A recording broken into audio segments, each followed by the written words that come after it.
Selamat berjumpa kembali dengan kami, channel Indo News. Kami akan menyajikan berita-berita terbaru, terpanas, ter-up-to-date untuk Anda semua.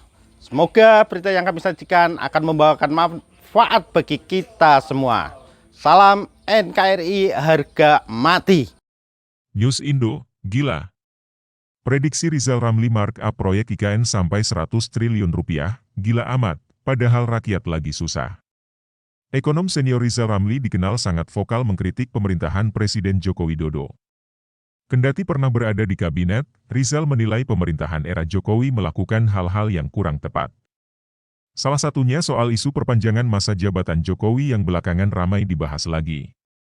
Dalam diskusinya bersama ahli hukum tata negara Refli Harun, Rizal mengamini soal perpanjangan masa jabatan yang terkait dengan proyek-proyek infrastruktur, termasuk pembangunan Ibu Kota Negara, IKN, Nusantara.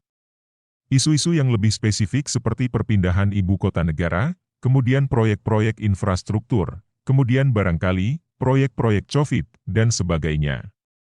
Apakah itu juga bagian dari motivasi untuk memperpanjang masa jabatan karena kuenya kan tetap belum habis dibagi-bagi? Tanya Refli, dikutip dari kanal YouTube-nya, Selasa, 27 Desember 2022. Rizal lalu menjelaskan masalah tersebut dari sudut pandangnya. Cukup ngeri-ngeri sedap, Rizal rupanya membahas soal dugaan markup anggaran pembangunan IKN Nusantara yang mencapai ratusan triliun.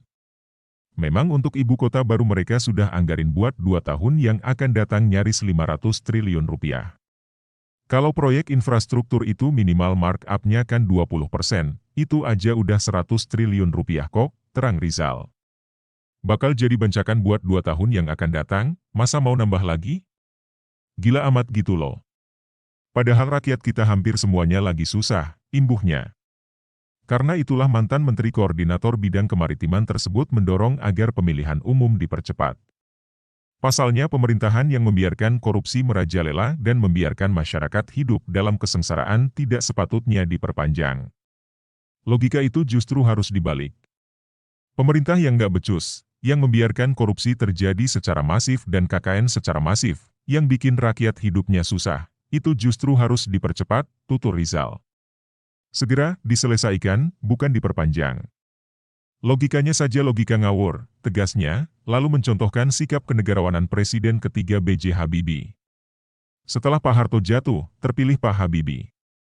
Pak Habibie merasa bahwa legitimasi dia belum kuat, apalagi pada waktu itu banyak kalangan yang protes, ya sudah, diadakan pemilu dipercepat tahun 1999, 2 tahun kemudian, jelas Rizal. Ternyata, istilahnya dukungan terhadap Pak Habibie jauh berkurang, tapi beliau hebat, beliau negarawan, Pak Habibie memutuskan tidak maju lagi di pemilihan presiden di MPR, lanjutnya.